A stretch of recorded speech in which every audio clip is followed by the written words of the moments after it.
Hello po! Kumusta po tayong lahat? Good morning! It's magte-10 na po at Happy Mother's Day po sa lahat ng mga ina.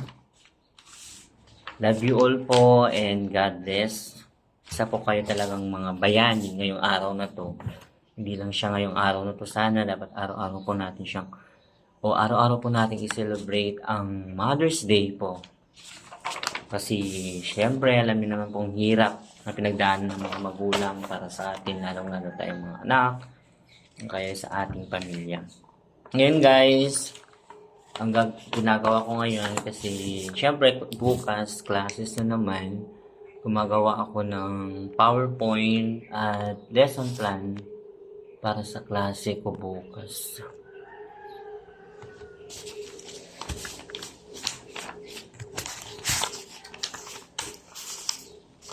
At syempre last week na ng mga estudyante, ibig sabihin, this week kasi po ay review at tapos exam na rin po para sa fourth quarter.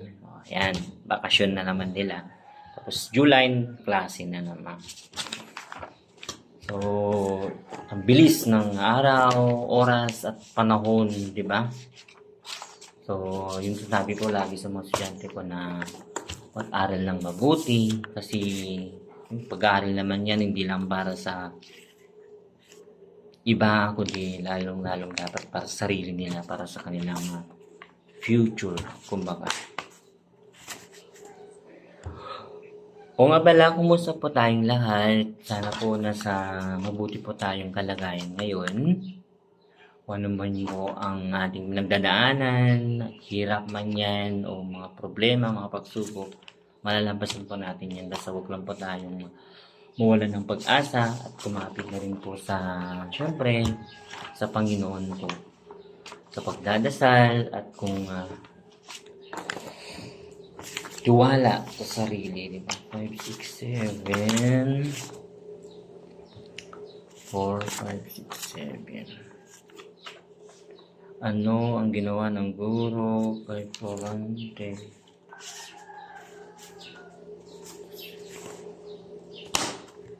Ano ang nilalaman ng ikalawang liyam?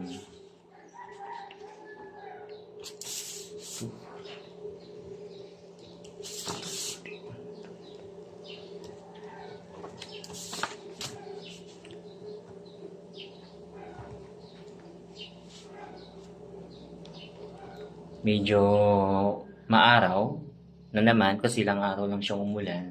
Pero kahit pa paano naman dito sa harapan ng bahay, medyo mahangin namin po. Number 8, ano ang